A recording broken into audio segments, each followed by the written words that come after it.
Modern. Modern. Modern. Modern. We're prepping for a voyage. Modern. The force of an old-fashioned equals whiskey mass times bitters acceleration. Why don't you make that a double? Modern bar cart. What's shaking, cocktail fans? Welcome to episode 271 of the Modern Bar Cart podcast. I'm your host, Eric Kozlik. Thanks for joining me for another interview episode where I track down the best and brightest minds in the spirits and cocktail world and share their secrets with you. This time around, I'm joined by cocktail author and historian Amanda Schuster. She joined us many moons ago to chat about her book, New York Cocktails, and now she's back with a stunning new project that takes a more global lens. Her latest work, Signature Cocktails, explores the people, places, and ingredients responsible for some of the most iconic drinks of all time. And we're about to dig into all of that in this episode. But first, let's take a brief pause so that you can make yourself a drink. This episode's featured cocktail is the Commodore cocktail. To make it, you'll need 1.5 ounces or 45 mLs bourbon, 1/2 ounce or 15 mLs lime juice, 1/2 ounce or 15 mLs gum syrup or simple syrup, and 1 ounce or 30 mLs of black strap rum. The big one on the market is Gosling's, but there are, of course, other options. Combine all ingredients except the rum in a cocktail shaker with ice. Give them a good hard shake until everything is well chilled and properly diluted. Then strain into a stemmed cocktail glass. Top up with that generous 1 ounce float of blackstrap rum and enjoy. Conceived around the year 1899 by a bartender named Philip O. Gross at the Honing Hotel in Cincinnati, Ohio, this signature cocktail is named in honor of Commodore George Dewey, then commander of the U.S. Navy and hero of the Spanish-American War in the Philippines, although I'm not sure that's how Filipinos would put it. And according to the entry for this drink in Amanda's book, this cocktail beat out 9,000 other applicants in a nationwide contest. Originally, the formulation contained orange curacao, a very popular 19th century ingredient, and involved an olive garnish, but subsequent recapitulations of the drink varied widely. Essentially, you need some kind of whiskey, some lime, and some sweetener. Generally, there was a nod to orange, although that could come in the form of orange bitters, and generally there was some sort of rum dashed or floated at the end. What strikes me most about the Commodore cocktail is that it's a deliberate play at fusion during a time in American history when our imperialism was at or approaching its height. Sure, bourbon is as domestic as it gets, but all the other ingredients in the drink come to us courtesy of a complex web of trade and diplomatic relations that span the globe. Fitting, then, that it should bear the name of a naval hero who, for better or worse, bent those imperial forces to his will. So, now that you've got another signature cocktail to add to your arsenal, let's turn our attention back to the interview. In this time-traveling, globe-trotting conversation with Amanda Schuster, author of Signature Cocktails, some of the topics we discuss include how Amanda went about sourcing 200 signature recipes from all corners of the globe and spanning over 500 years of history. What distinguishes signature cocktails from their more generic counterparts like old fashions, Manhattans, and Martinis, specifically the roles of people, places, and events. An examination of certain important historical trends from milk punches to private clubs to luxury travel, all of which yielded cohorts of era-defining signature cocktails we still enjoy today.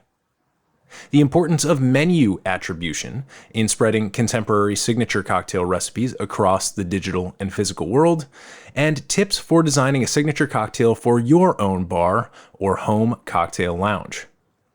Along the way, we explore the bedeviling properties of chocolate and gin, when a margarita isn't a margarita, how to defeat an invading army by spiking the drinking well with whiskey, and much more.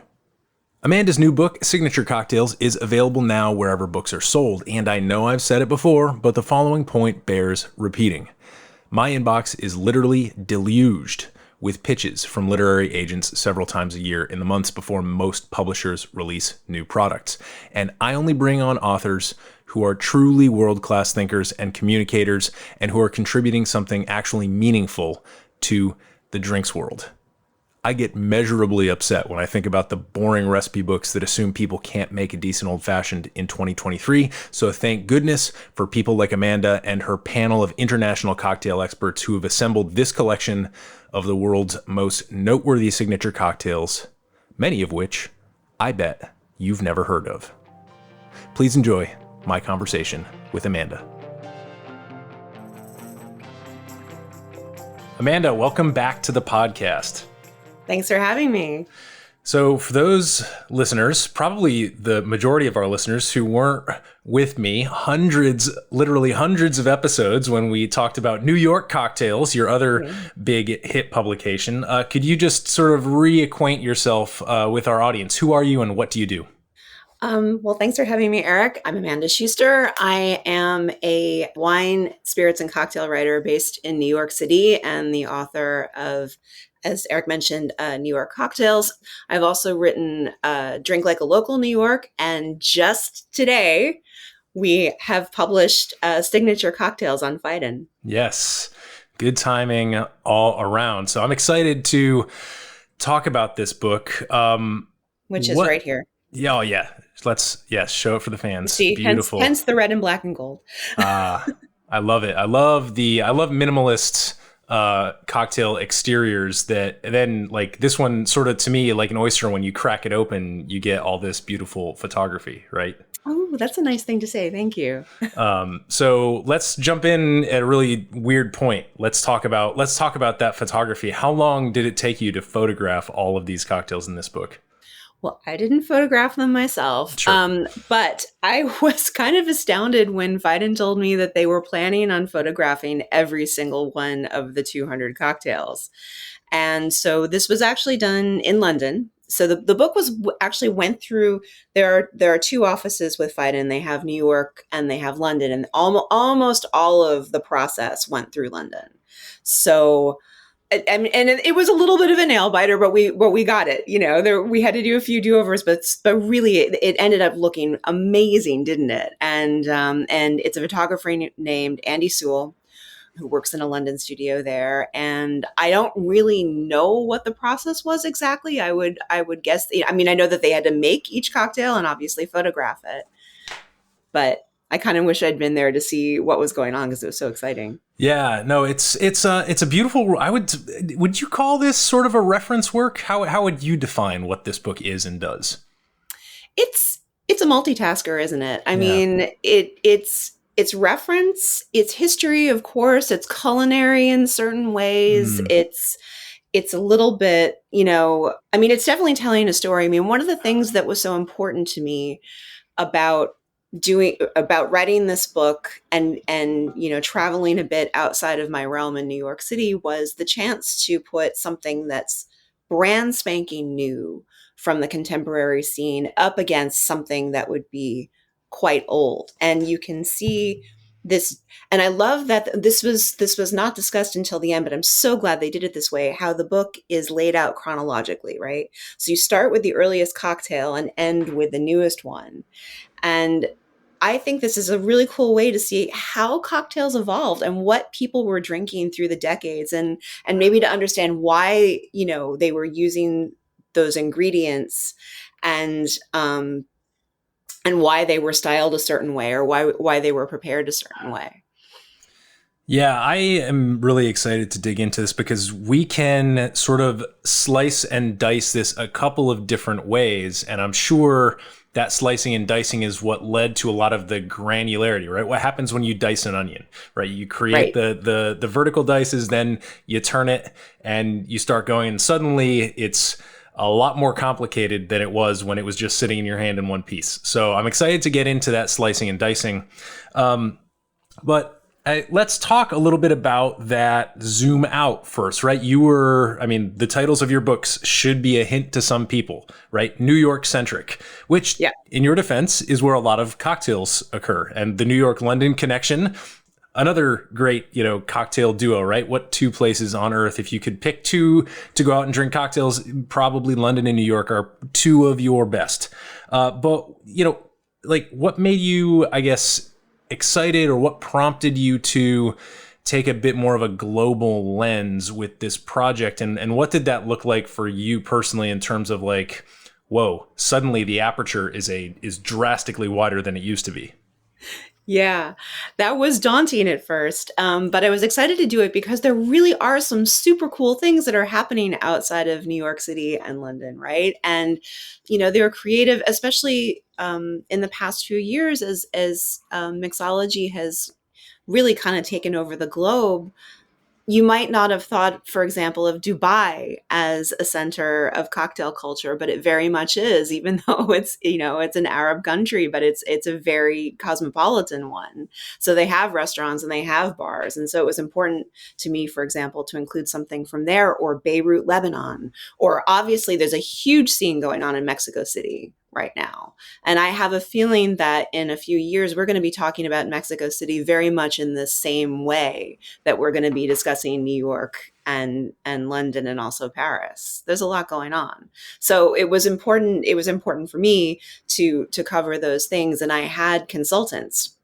I had 6 consultants working on the book. So based in London and covering a lot of Europe, but also Cuban cocktails, was Jared Brown and Anastasia Miller. And we had Emma Jansen, who helped out with Latin American cocktails, and Vivian Pei, who helped out with Asian cocktails, and Camper English, who did West Coast and some of the more, like middle of the century kind of history, and then Robert Simonson in the Midwest. And then, but there was still a lot of blanks to fill. And all of a sudden I was like, wait a minute, Australia, who's doing Australia? How do we get Australia? Or how do we get New Zealand? How do we, so it was a lot to cover. Sure. Well, I think when I first cracked open the sample copy that was provided to me, the surprise of it really was, as you mentioned, something that came late in the game, that decision to go chronologically. Mm-hmm. And so I guess, can you talk about, I guess, the year 1475? Like that, to me, that's pre-cocktail. And maybe your answer is like fair. But again, so like, can you give us the decision that kicked us off in 1475, rather than, why was that the starting point, and as opposed to something that was earlier or something that was later? And mm-hmm. maybe you can talk a little bit about that drink too. It's a fantastic question. Here's the thing. So the definition of cocktail didn't really come to being, as you're probably hinting at, until the early 1800s. And so is something a cocktail before then?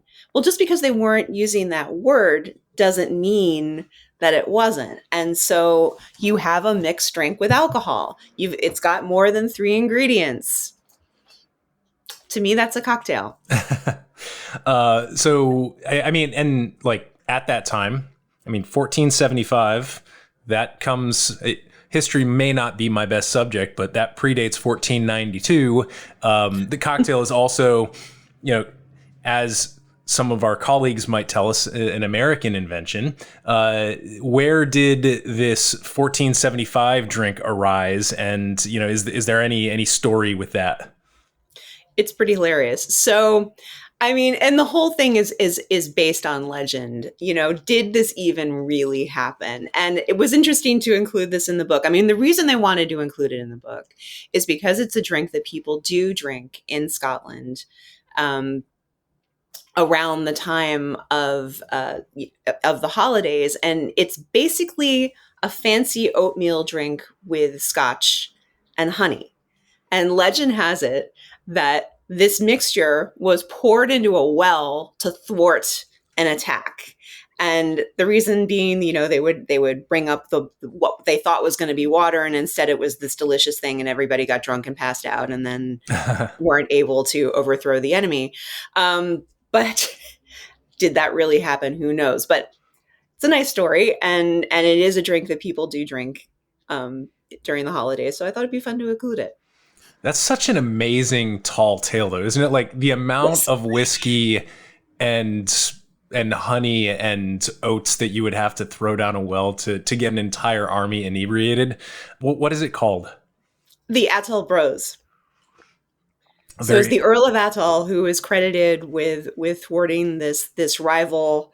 Um, I don't even know what you would call it. I word this in the book, and I should look it up again. But yes, a rival faction that was trying to overthrow a local, you know, lord, like a person who was in charge of that whole section of Ireland at the time. I see. Yeah.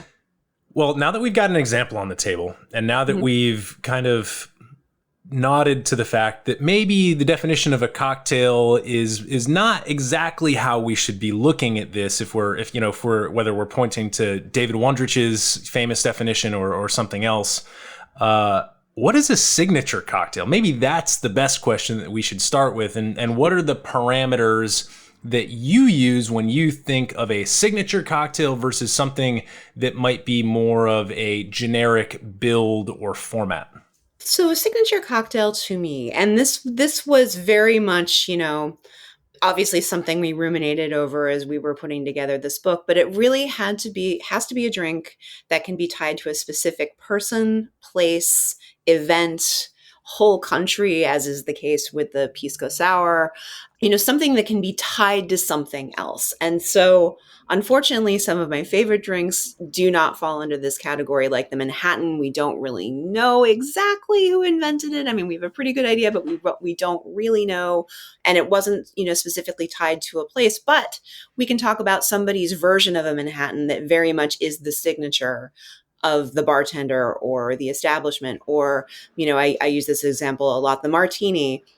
Again, don't really know for sure, but a Duke's Martini very much is a signature cocktail. They have a very specific presentation for it. Or the Connaught Martini with, the choose your own adventure kind of bitters situation. And that's really cool. And their method of doing it, that's so theatrical and so stunning. So it really is about that. It really is about something that started somewhere, and the best version of it that you want is that one. I love that definition. I love the groundedness of it, right? Because what does that tell us? That tells us that there's another way of thinking of cocktails that is slightly different than perhaps what is touted in certain foundational books. And nothing against the Cocktail Codex. It's a great way to, zoom out and learn about the big brushstroke moves that can be made in the cocktail world, variations on a theme. It's a great way for people to get comfortable with cocktails. Yeah. But I think the groundedness of the definition that you just presented offers another opportunity, which is to delight in the details, which is to take a deep breath and dive deep down vertically as opposed to staying on the surface in the broad strokes, right? Yeah. And I think some of those, the details of even when those details become somewhat specious and we start thinking about, well, how deep was the average Scottish well and how much whiskey would it take? Okay, even when it gets a little bit specious, that's somehow contributory as opposed to, sure. Conflicting, I suppose. So I love the groundedness of it. And I guess, is there any other, what I might call side attributes or riders that come with that groundedness? So if a signature cocktail has to be tied to a person, a place, or an event, however big or small that person, place, or event may be, are there any logical consequences of that when it comes to ingredients or service methods or anything like that? And maybe the answer is no, but I figured I'd just at least broach the question. I don't think so. I mean, it really depends on where you are and what you have access to and how it's made. So, we have the, what is it? The Ramos Crystal Gin Fizz in the book, which is probably one of the more out there cocktails in the book. And, a completely clear version of a Ramos that has these, molecular little beads on the top of it. So Sure. I don't think that I didn't read all 200 of the cocktails in the book. Where is that being served? I believe that's the Jigger and Pony one. Okay. Yeah. Yeah. So all the way from, Scotsman with using the well as a mixing glass to using molecular mixology methods and, spherification, all that stuff. Right. So I want to talk a little bit about access to ingredients, because I feel like that's probably a selective pressure that you encountered fairly often, right? So are there any cocktails that immediately spring to mind for you that are a perfect example of like, this cocktail could only have arisen here and only have arisen in this context because of that access to ingredients, and then perhaps, spread by chance or because suddenly a technology opened up or the ingredients started moving in a certain way? Are there any examples of that come readily to mind that you could point to? The white Negroni. Yeah, say more. I mean, the white Negroni happened because now I have to look this up again. It's but it's one of these things where, these two people, they're visiting a town in France, and they were there for a specific reason, and they got thirsty, and they decided they wanted to make a Negroni. And then they thought, hey, we're in this specific town in France. Let's use all French things. And then they found Suze. And so they decided to make a Negroni with gin and white vermouth and Suze instead of the typical, red drink that we all know. And they thought, let's make this a thing. Except the problem was that you couldn't get Suze for the longest time. Hey everybody, this is Eric reporting from the future with the names of the gentlemen in question. The white Negroni was invented by Wayne Collins and Nick Blacknell, who were visiting the Bordeaux region of France in 2001. Wayne was there to compete in a cocktail competition, and Nick, who was the director of Plymouth Gin at the time, was there for a spirits expo. It was hot, they were staying at the same guest house, and the drink was born after the two visited a local liquor store. Now, back to my chat with Amanda. So, and it actually that necessitated that product being imported into places like the United States and the UK when it hadn't been. I see. Now, weirdly, I remember, I don't know if it was from like Band of Brothers or like Saving Private Ryan or one of those World War II movies. And of course, I don't know if it was an apocryphal recreation, but I remember there being like a Suze advert on the side of a building in one of those movies. So when in history, roughly decade-wise, did this white Negroni discovery occur, just for my own edification? I believe it was the late 1990s, very early 2000s. Okay. I don't know why I'm blanking on the two gents who came up with it, but one of them sadly has passed just in the past year or two. But yeah, it was they were there for a cocktail event, or they were there for like a distributor sort of event. Interesting. And yeah, they were just kind of messing around, and this is what happened, and then it became this drink that everybody wants. But for the longest time, people couldn't make it because they couldn't get the Suze, even though it was something that existed. It just wasn't imported. Interesting. So with, I guess, I'm kind of thinking temporally right now, because we're warping back and forth between 1475 and the late 90s. So you can now understand why I sometimes forget some of the details, because it's like cramming for a test. Exactly. Yeah, exactly. And I'm wondering, maybe to put you less on the spot with names and dates, if I might simply ask, are there any large scale trends that you noticed that if we were to zoom out and take a bigger picture view of cocktail trends over this time, did you see any specific movements from one thing to another? I mean, one example that I can kind of point to that may give you a moment to think about it is, obviously we see in the glassware world, from the pre-prohibition era drinks to 40s, 50s, 60s, a dramatic increase in glassware size, which of course had some consequent implications on the types of drinks that were being created during those eras. So any other like trends like that you may have noticed as we move upward across the ages that were interesting or maybe that you didn't expect?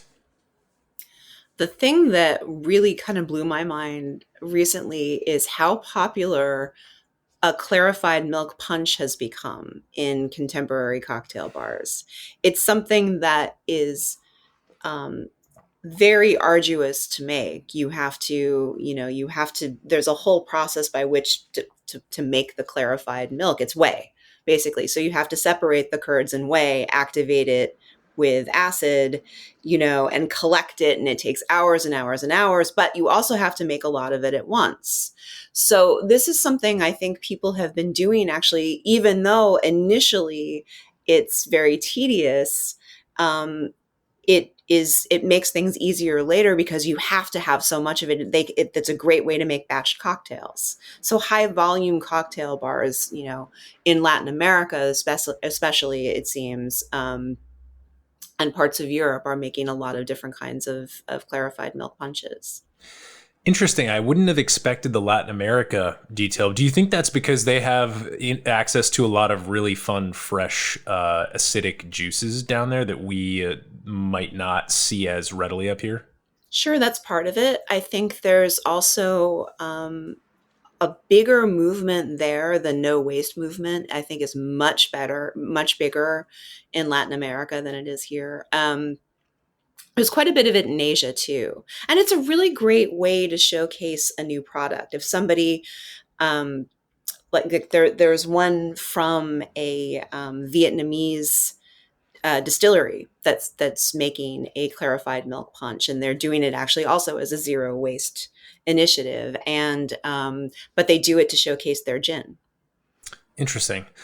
Yeah, no, I think milk punch as a way to showcase something is a little bit counterintuitive, isn't it? Because you might initially think that, whoa, would I initially expect that throwing a bunch of milk and milk proteins and all this other stuff onto something I'd like to showcase would be a great way to showcase it? But actually, I think counterintuitively, making it clear, taking away some of the distraction visually is an interesting way to kind of get in there and to not just, I think the other logical way to, using the gin as an example would be like, oh, we'll throw it in a martini. It's like, well, of course that's a great way to showcase it, but that only showcases it in relation to one other thing. Your vermouth and maybe your twist and maybe your bitters. Okay, like those are some very kind of wispy other things that you're comparing it to. But when you throw it in with some texture and some acid and some other stuff, suddenly then you see how it starts playing with other forces. So I'm really glad that you brought up milk punch as vehicle for showcasing a new spirit, because that is something I've totally never thought of. And you do see, and again, going back to the chronological aspect of the book, you see how the Criterion milk punch is kind of the bones of the recipes that came about, even centuries later. It's really fascinating. Yeah. Well, so since we're on the topic of punches, right? Mm-hmm. Punches are big. Obviously, you've got this whole several hundred years before the cocktail officially comes about. And I wonder if you might talk about like punches relative to groups of people, right? Because and maybe groups of people who want to get together and do things as a club, right? Because when you say punch, I'm thinking Philadelphia Fish House, and that leads to a whole other, kind of rabbit hole of cocktails that arose at private clubs. So can you speak a little bit on this trend, maybe when the period of history when it became most prevalent, and what some of those private club cocktails were or meant? So there are a couple in the book. Actually, I think are they both from Pennsylvania? I'm trying to remember. No, one's from Virginia. It's obviously the Fish House Punch, which is Philadelphia. And then there's the Coit Club Punch from Virginia. And it's okay, these gentlemen's only clubs, it's what people would make to serve a crowd and to pick up heavy objects and throw them, or do whatever it is that the pre-colonists were doing while they were hanging out. In the case of the Quake Club, they really were like playing a game where they had to throw like a heavy, I forget what it was, like some sort of giant rock or something, and whoever could throw it farthest, really, that was the game. They would make, punch, and throw things. Yeah, it kind of a second reference to Wondrich, but it kind of makes me think of the club, the term, the sporting gentry, or the sports, yes. right. So these early sporting clubs, and literally throwing rocks around, and probably eventually there were firearms involved. I'm sure, probably, but yeah. So we've got these early club punches, and like, I don't know, what do you think causes a bunch of people to come together and say, yeah, we need our own drink recipe? Like, where does that come from? It was probably, it probably happened very organically. They wanted to serve something to a crowd. The best way to serve something to a crowd is to throw a bunch of stuff into a big bowl, right? And they, it probably, I mean, it's funny, it's one of these things. Was there a definite recipe? Probably not. Somebody wrote something down at some point, but really it was just luck. Oh, this tastes good. Oh, let's add a little bit of this. Oh, maybe today it needs more sweetener, or maybe today it needs more acid, So they were probably playing around with whatever they had on hand. It was a great way to use stuff up, and serve it to a crowd. And then nobody had to be serving cocktails, individual cocktails. They could just help themselves. I mean, the one thing that was probably problematic would be ice, right? Right. Yeah. No, I can imagine that that's the case. But I mean, ice was so different pre-refrigeration. And you can imagine private clubs probably had the pooled resources to have an ice house. Yeah. Or something. Yeah. That's interesting. So yeah, I love the almost potluck approach. I was listening to another podcast recently about, foodways in various states, and the role of church cookbooks in preservation of certain culinary recipes. And this, to me, kind of reminds me of that. If really get a group together, and it's the best way to feed, or in this case, imbibe the most people at the same time. And then eventually you get somebody, I imagine you get somebody who's very good at it, right? There's probably somebody who's fine, and then somebody comes along who's got a particular penchant for doing a great job with this. And then eventually one day they're unhungover enough to maybe write it down while they're making it, and thus we have what we know today. Now, eventually these private clubs got a little bit more sophisticated, and the signature drinks got downsized to the regular cocktail format. So I mean, to me, the Clover Club is one of these examples. Are there any other, like, as we move forward, probably more toward like the 1800s, I'm guessing? Are there any early 1900s? Yeah. What other club cocktails are important to cocktail history? There's the Pegu Club cocktail, of course. But then again, that was basically an officer's mess hall. There's quite a few. I'm trying to think of all of them. That's a really good question. But the Bird of Paradise Fizz is from one of those clubs. And then there were some, I imagine, like, to me, when I think of clubs, I also think of, sort of like not just social clubs, but also like military units. Like I'm thinking like the 4th Regiment, or of course we've got these traditions of, naval officers drinking X or Y, and sailors drinking X or Y. So did you see any of that military stuff kind of infuse or inspire any of these recipes that people would be like, oh, wow, I've heard of that cocktail. I totally had no clue that was like a military thing? I mean, if the story is true, then it would be Jennings Cox inventing the daiquiri. Oh, wow.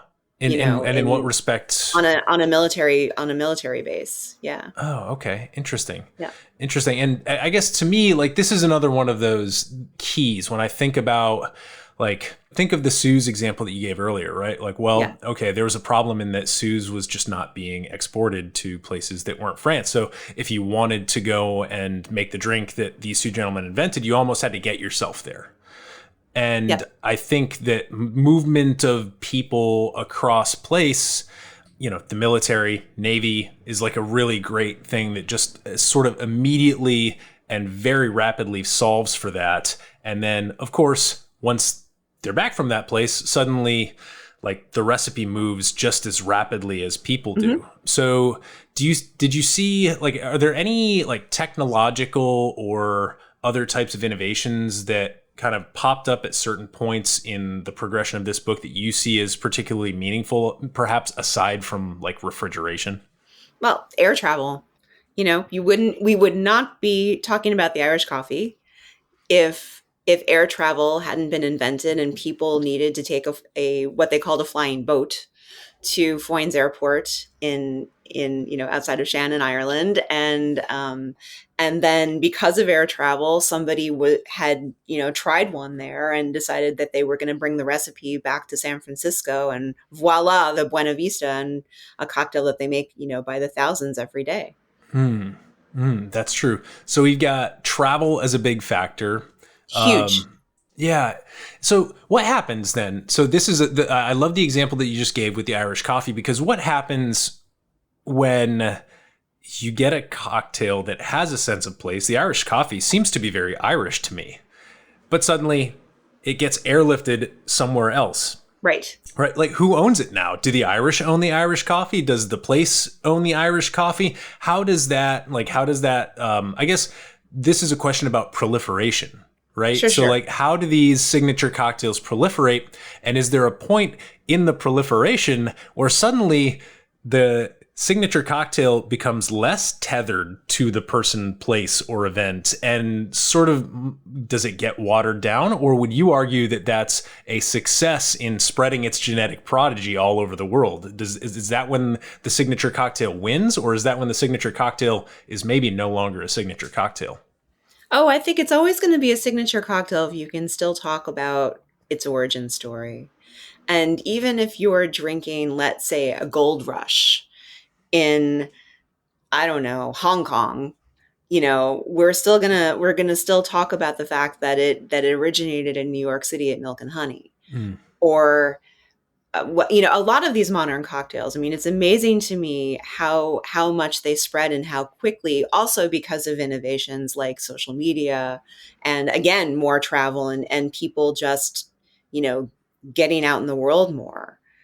Another really good example is Tommy's Margarita. When Julio Bermejo started serving those in San Francisco, and people in the industry would stop by and try one, they were like, "Oh, this is a great way to elevate the category of tequila, because he's only using 100% agave and he's only using fresh juice." Yeah, and I think what you just referenced, interestingly, is actually a perfect example of the signature cocktail almost having a refiguring effect on the actual cocktail, right? Like the category of the margarita. Yes. In general, because if you follow the Daisy sidecar family through history, like there were these many different movements in how it looked and how it felt, and the Tommy's Margarita is pretty much single-handedly responsible for the margaritas that you and I are drinking when we go out today, which is phenomenal. So I think it's great to have these examples of almost doing the opposite and having this the Uno reverse card of like, ha, gotcha. Now all margaritas are Tommy's Margaritas. Yeah. Although it's funny, I mean, I had a conversation with Phil Ward not too long ago. He's, I'm very lucky to have him as one of my local bartenders here at Long Island Bar. And, sort of under his breath, in the very Phil Ward way, he's like, "That's not a margarita." There are definitely purists who say that the Tommy's Margarita, even though we call it a margarita, is not a margarita because it doesn't belong to the Daisy family, as you were just discussing, because it doesn't have the liqueur in it. So It's pretty hilarious. I There are a know. lot of purists. There are a lot of agave purists who want to call it anything but that. And to me that brings it right around back to like, oh, but that's his signature, right? So it's like that's the fingerprint of that signature cocktail, which I love so much. Yep. Something that you mentioned, which is attribution, and I guess like the example of enjoying the gold rush, somewhere across the world in Asia, triggered this image because like, well, you might, as a person native to that market, walk into the fancy cocktail bar, sit down, you'd open the menu, and what you might see is the gold rush, and then you'd see the ingredients, and then if it's following the conventions of many cocktail menus that you would see in major markets where you or I go to drink, it would say milk and honey and comma a year, and it might even say the name of the bartender who invented it. And you see this a ton on tiki menus. You see this a ton on menus that are at the higher ends. So do you think, like, what do you think about this trend of attribution? Does it, because I've often, like, a great example would be tiki. It's not a format that I've been hugely familiar with, although I really enjoy going and enjoying the drinks when I have the opportunity. But sometimes I'll sit down, I'll open a menu such as that, and I'll see a drink that I'll see right on one page. There will be like the Trader Vic's Mai Tai, and then on the other page there will be a reference to somebody a couple of years ago in like Kansas City, Missouri. And I'm like, well, I've heard of Trader Vic. I've never heard of this drink, and I've never heard of this bartender. How does this person deserve to get that kind of signature billing alongside? So I guess I have sort of a complicated thought about attribution of like, what is it like? At what point do you earn that attribution? But what are your thoughts on the attribution and the way that has kind of led to cross-pollination of these signature drinks across the world? Well, I think just very much in the same way that it was important to show the chronology, again, we're going to speak about that, of this book. I think it's really cool when you have a menu like that that's giving props to whoever came up with the cocktail, because you can see how things progressed. The Trader Vic's Mai Tai, and then how somebody might have taken that template and ran with it and done something cool with it. And I think it's, and then people just want to know, why is this so delicious and who do I have to thank for this? So I think that's good. Yeah, I'm all for it. I do too, right? Like I also agree that attribution is like 100% like the best possible way to do things. And yet still, when I sit down, I have this weird contrary, like dark impulse that comes up against me. And I'm like, well, who does like why does Jane Doe from Kansas City deserve to be next to Trader Vic?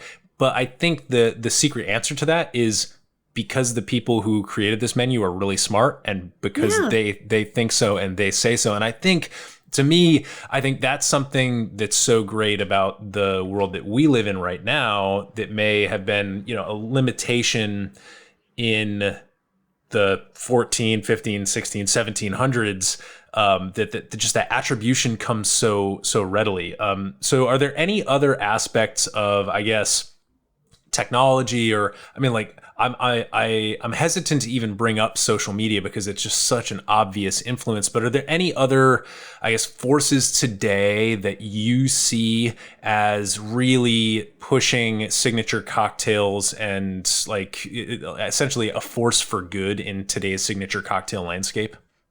I mean, you've got activists like Chalky Tom who are working with various bars around the world to raise awareness to the very thing we were just discussing. Let's talk about credit where credit's due, and understand that maybe sometimes we've come to certain ingredients or certain preparation methods, or even something as complicated as tiki, because we didn't fully respect the culture from which they came.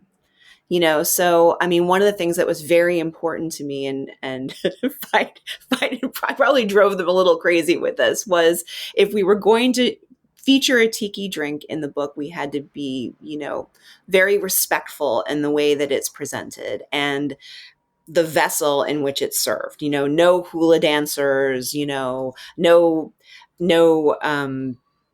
Easter Island statues. We really, really something that's neutral and so that people of all cultures can appreciate it too. Mm. So I think that's something that's happening finally in the drinks world, where people are understanding that certain presentations are pretty problematic and they've got to stop. Yeah, I'm really glad you brought that up, because I think,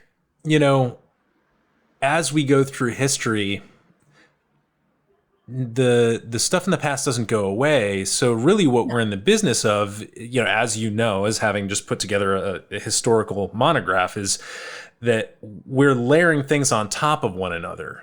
And it reminds me of, I don't know if you've ever read, like a collection of Zen koans, but there's certain ways of presenting these pieces of text where it's like, okay, there's what they call the main case, which would be like, for us, like the cocktail recipe.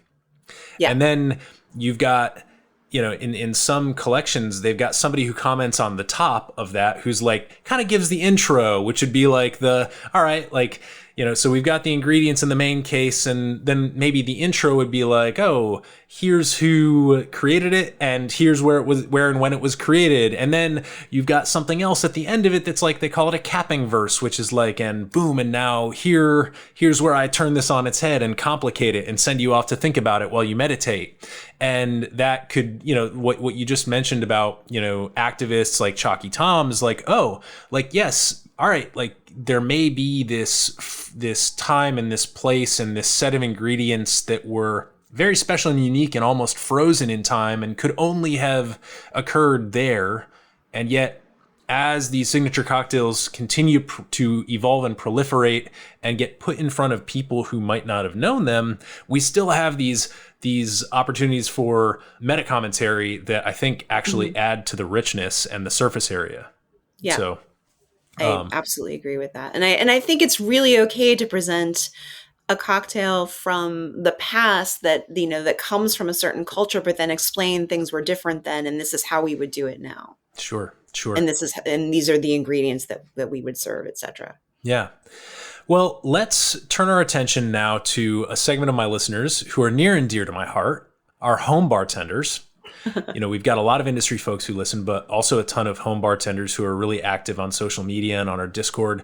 And my question to you is that, drawing from some of the learnings from your book, is there anything that somebody who wanted to, let's say we've got two people. We've got a bartender who's maybe, let's say they've been bartending for a handful of years now. Maybe they're a head bartender at a place that is up and coming, but maybe not as famous as, some of the places that we think of, like the Amoria Margos, the Death & Co's, and they want to create a signature cocktail for their bar. Mm-hmm. And let's say we've got this other person who's a home bartender who's been honing their home mixology skills for the past half decade, and they read your book and they're like, hot damn, I want a signature cocktail for my home bar. Like, what might your advice be to those people based on the learnings from your book? I think there's several ways to do this. One of the things too is there's something about that environment that you want to tie into the drink that makes it special. Like, say, like me, you have a giant black cat, do you want to have, he's now like sleeping in the background, but do you want to have something about that drink that pays homage to that animal, a pet, or something about the geographical location of your house? Is it in a historically interesting place in your hometown? And do you want to pay tribute to that in some way, maybe by using a local ingredient or even just kind of like doing something with the name. And it can be, you know, an offshoot of an existing drink. It can be like a Manhattan variation, a martini variation, you know, a cool Mai Tai variation if you like, but a clarified milk punch if you have the means.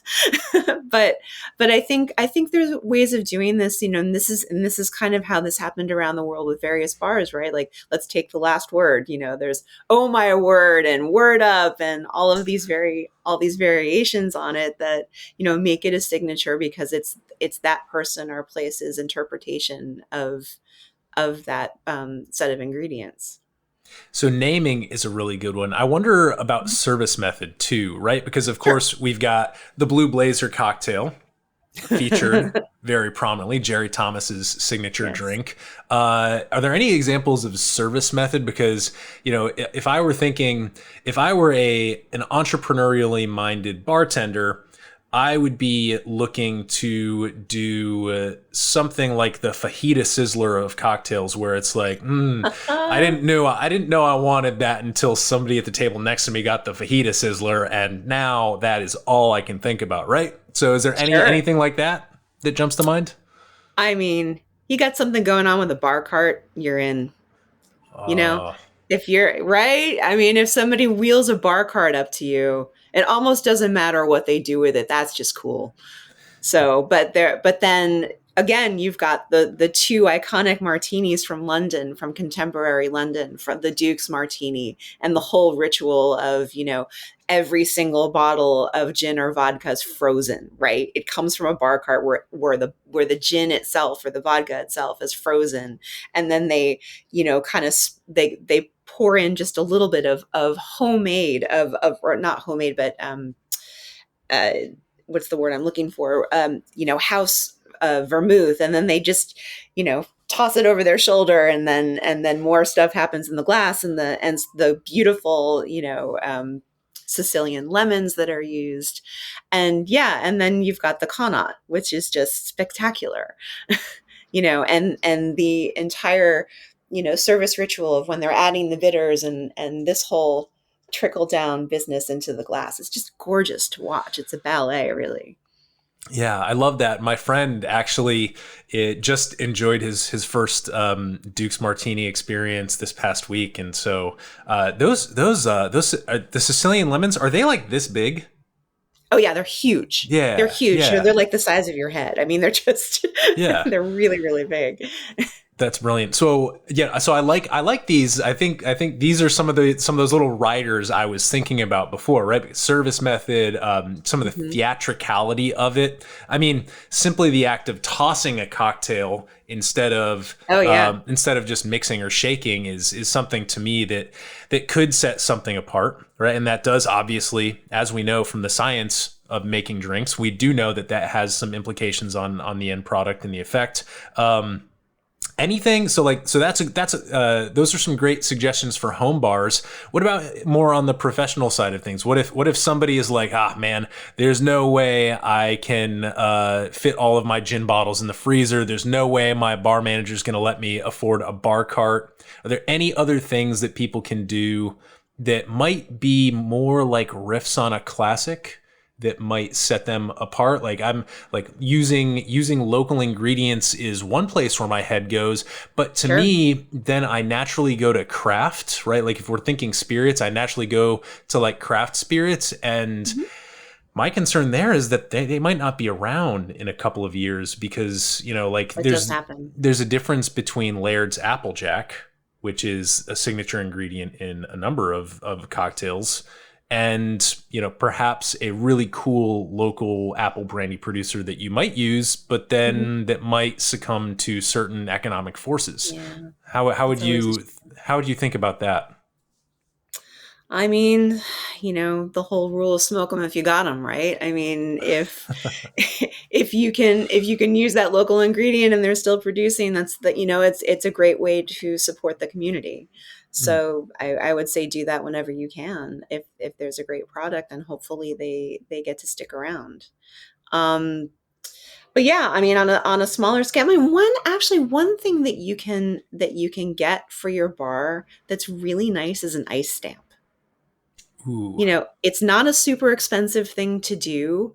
And then, it's not that hard to execute. And then you've got all these drinks that have this cool little pattern in them, and that's just a really nice thing. And people remember that. I mean, I remember when I first saw that at Drink Kong in Rome.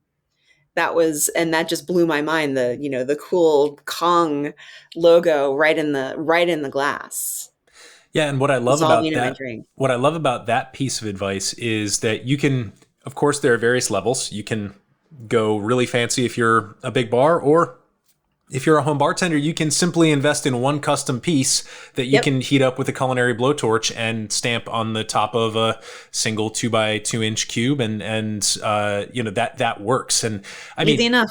think about the specialness. To me, that's how simple is that in terms of the specialness of place, right? Like imagine that you just go over to a friend's house and that friend makes some good drinks. So you're excited. Oh, you and your partner are on the way over. You're like, Friday night, going to visit X and Y. I bet we're going to have a couple of good cocktails.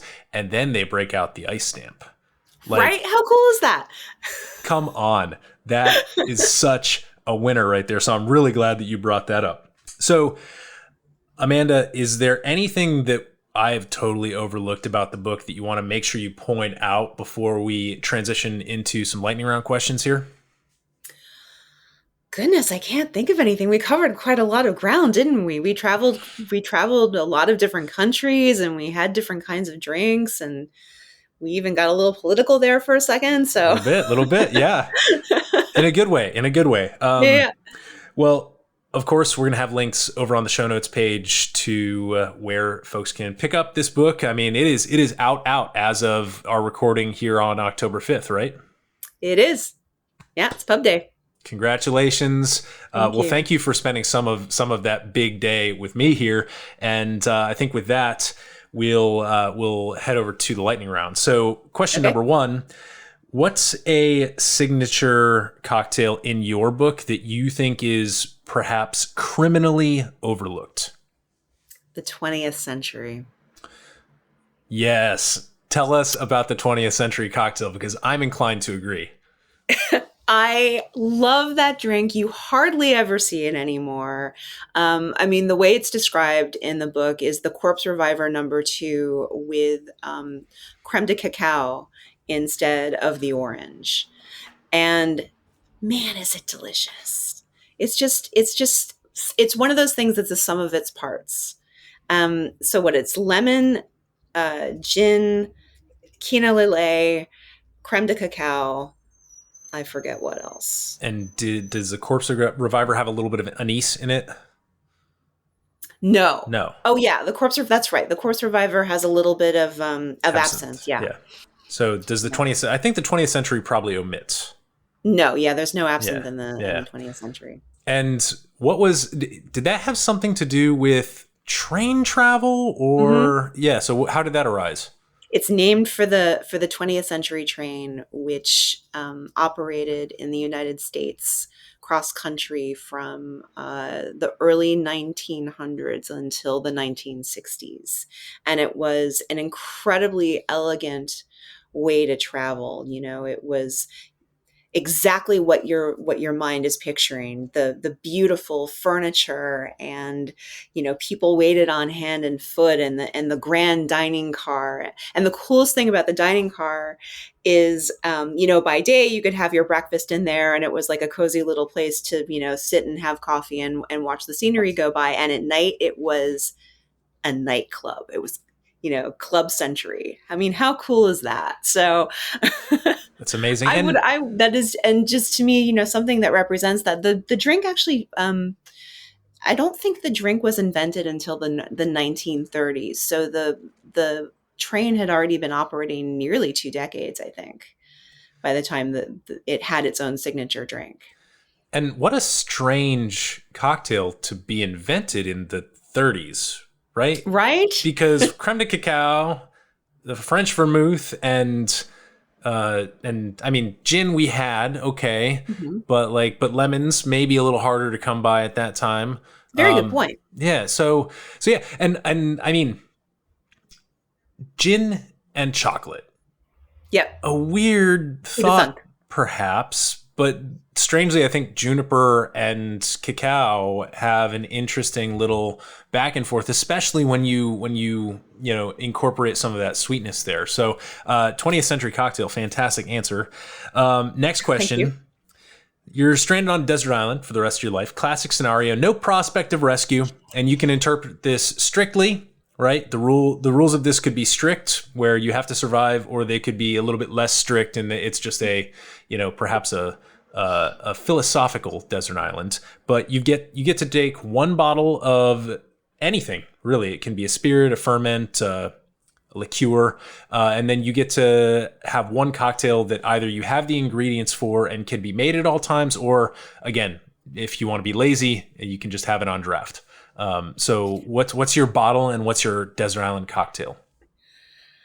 When I was in my 20s, I didn't want to leave New York City because of lack of access to bagels.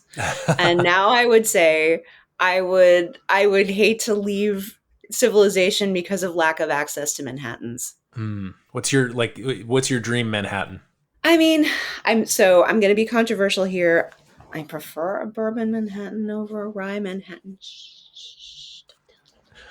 I mean, I love rye. I love my rye Manhattans, but I think I prefer slightly the taste of bourbon in my Manhattan. So I would need a bottle of bourbon with me. I think I would have to have a bottle of bourbon with me on a desert island. Okay. And now, does the bourbon preference have some logical consequences in your choice of garnishes and or vermouths? If you're stuck on a desert island, really, you can garnish with anything, right? I mean, if you can find a pineapple, and why not? Why does it have to be a cherry or an orange? It doesn't. Right. But here in civilization, let's say you're just going out to the bar and you're ordering. You can build a bear your perfect Manhattan here in civilization. Okay. Yeah. Does the bourbon choice lead you to certain vermouths or certain garnishes?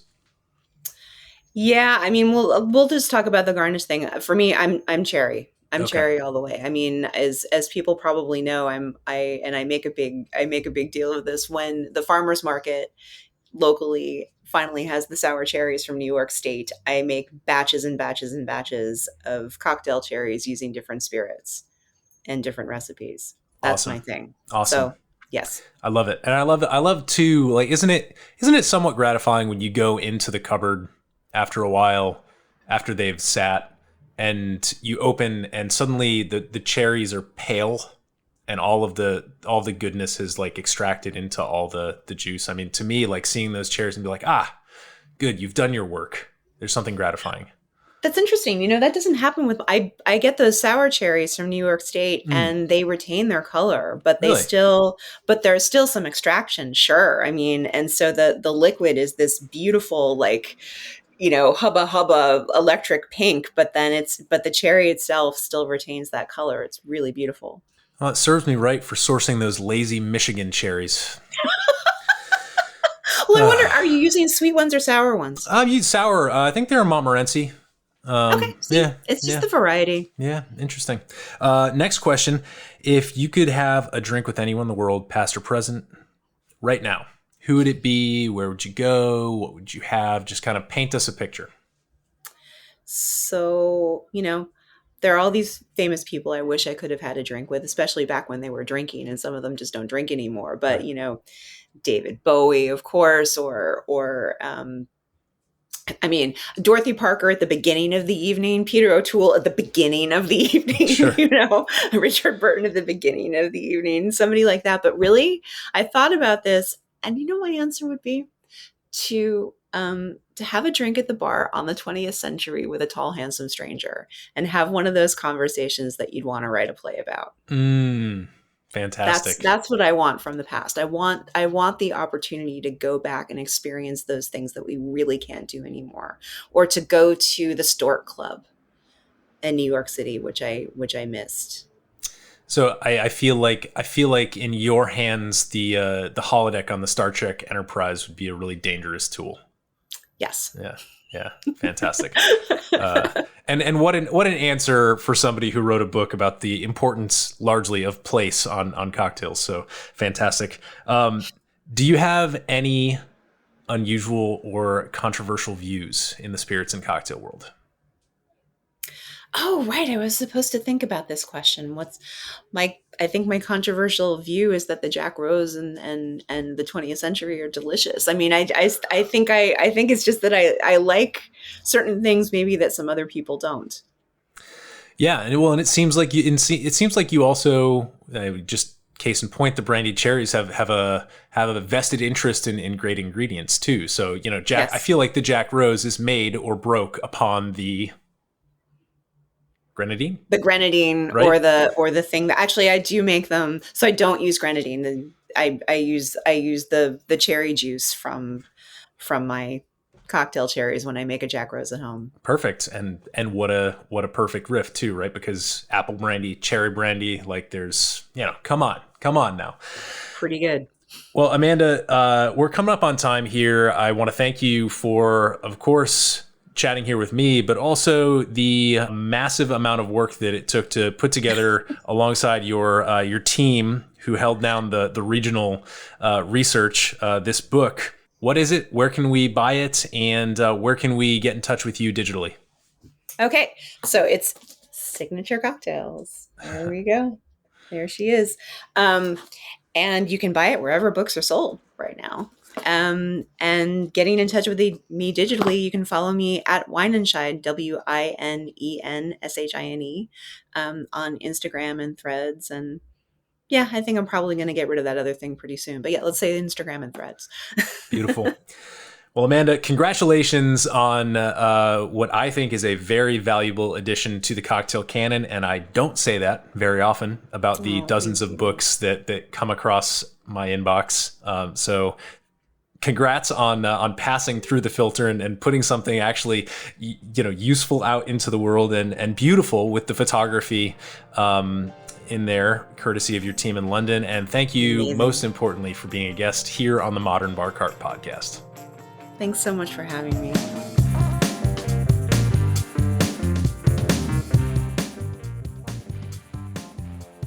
Hey everybody, thanks for listening. If you enjoyed this episode, there's two big things you can do for us here at Modern Bar Cart. One would be to tell your friends and family if you think they'd enjoy listening to us talk about cocktails. And if they don't download podcasts, they can always stream our episodes on their desktop directly from the show notes page at modernbarcart.com. The other thing you can do to help would be to head on over to iTunes or wherever you download your podcasts and leave us a review. 5 stars are great, but we're more interested in your feedback. And the beauty is, the more reviews we have, the easier it will be for other folks out there to learn about our show. We're trying to start a cocktail revolution here, and by spreading the word, you're helping us fight the good fight. You can always reach us by emailing podcast@modernbarcart.com if you're looking for cocktail or bartending advice, or if you're a pro who would like to pull up a mic and be interviewed for all to hear. Also, definitely follow us on Instagram and Facebook at Modern Bar Cart for cocktail porn, recipes, and entertaining tips. And keep an eye out for new product releases and special offers, which are happening all the time. We love our listeners, and we really enjoy giving you exclusive discounts and sneak peeks at our latest and greatest cocktail projects. This episode may be over, but for you, the mixological fun and adventures are just beginning. So remember, folks, drink responsibly and experiment boldly.